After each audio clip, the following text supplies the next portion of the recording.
Hi all, I'm here again with one of my own games. I played this game last Wednesday at the chess club, and I was playing black and I chose to play the Pyrrhic defense again.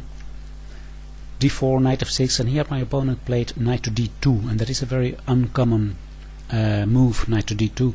Normally the knight goes to c3.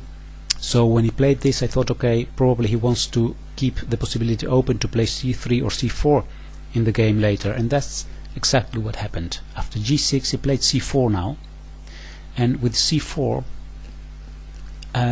he tries to control the center with 3 pawns, and that looks very strong.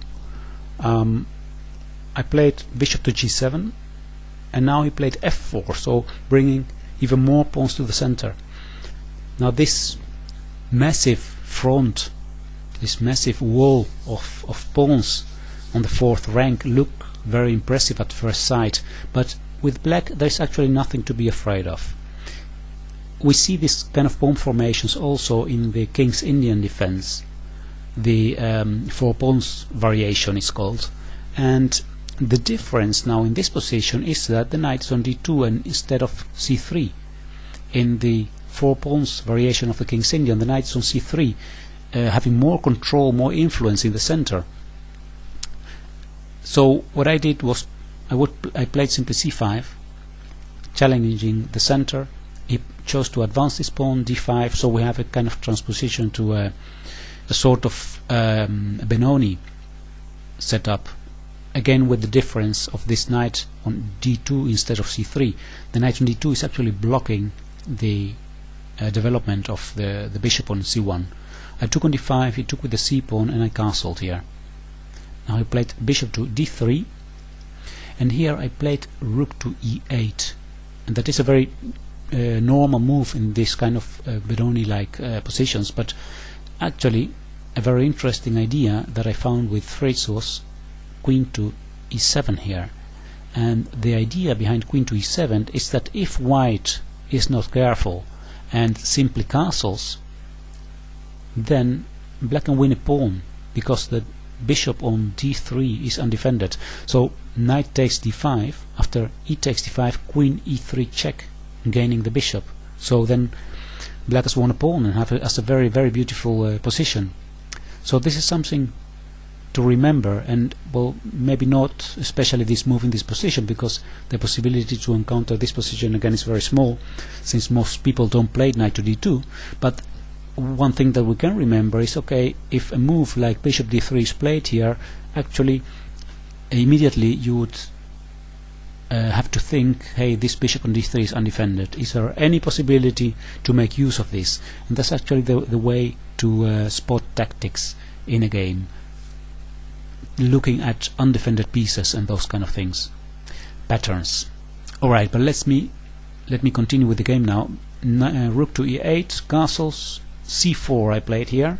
I'm giving away the c pawn, but I know that I will regain the pawn on e4, because after bishop takes e4 I gave a check first on b6, king to h1, and now I took on e4. He took on e4 and I took with the rook again, and now he played queen to c2.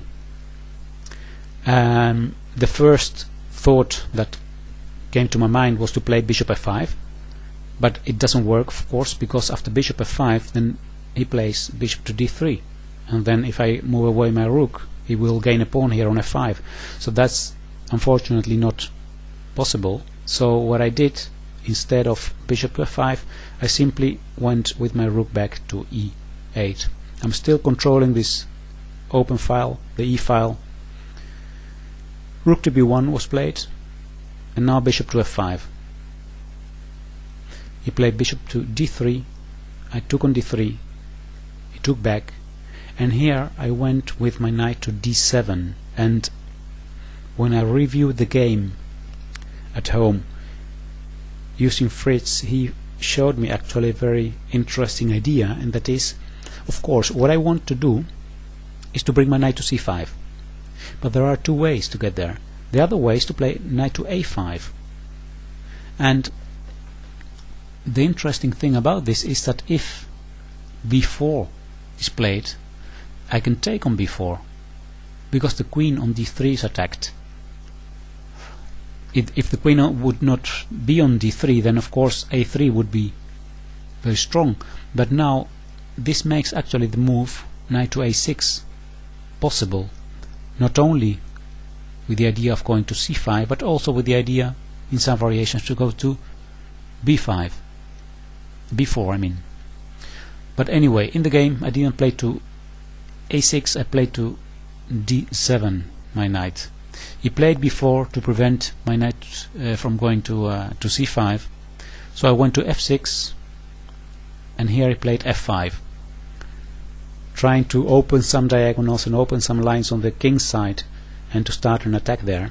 I played my knight to g4 with some ideas of in some variations giving a check on f2 with this well-known pattern of this mate, but in the game that didn't happen, but I had this threat in some variations. F takes g6, and I took back here with my h pawn.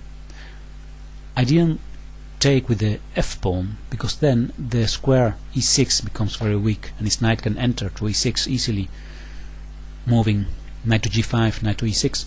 So that's why I played pawn h7 takes g6.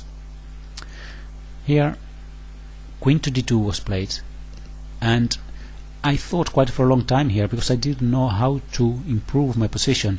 I had the idea that I have an advantage here. I control the e-file. His bishop on c1 is blocked. My pieces are active. The knight on g4 is active. The bishop on this long diagonal is well positioned. The queen is also on this diagonal g1 a7, very active. So actually I have very good position here, but how to improve this? That was actually something very difficult for me at that moment to find, and I played bishop to h6, and this was actually not a very good one, because he can play queen to d4 now, and that means that I have to exchange this because my knight also is attacked, and then we get this bishop takes c1, rook takes c1, rook e7 to prevent the rook from entering on c7, knight to b5, attacking my d6 pawn. I went to f6. Now already I thought, okay, my advantage is almost completely gone now. He took on d6 and he offered me a draw, and I accepted it, because after knight takes d5 we have this, well, it looks very balanced, this endgame. So I let me go back to the moment that I played bishop h6, because at that moment I found something else later is here, and that is the move rook a to c8. Actually a very natural move. If the idea of this move is to later play bishop h6, and with a difference. For example, if a4, now bishop h6, attacking the queen, queen to d4 again, exchanging these queens, and now the difference is that both my rooks are activated, and I'm controlling the c-file as well. So this makes it very much more difficult for white to have some counterplay. Besides that, there is a little tactical idea here also. I can play bishop to e3, attacking the knight on d4 and threatening also knight to f2 check. So white is more or less forced to exchange this, and if I take like this, the rook is attacked. If it goes to f1, now not taking on d5 immediately, but first playing a6, preventing the white knight from going to b5. Now my next move will be knight takes d5, and I will have gained a pawn, and have a better ending. So this was actually something that when I saw it at home, I'll go back to the position when I saw here Fritz suggesting rook a to c8, I thought this is so logical. Why didn't I see this? Actually, the question that could have helped me to find this move is the simple question: which of my pieces is the most passive, and how can I improve the position of this piece? The most passive piece in my position is the rook on a8. So actually the idea of playing rook to a to c8 is not that difficult to find. But unfortunately, during the game, sitting there behind the board, I didn't find this move, and as I showed you, the game developed towards a draw-like endgame. Well, I hope you find this interesting and educative to watch, and I'll see you next time on YouTube. Goodbye.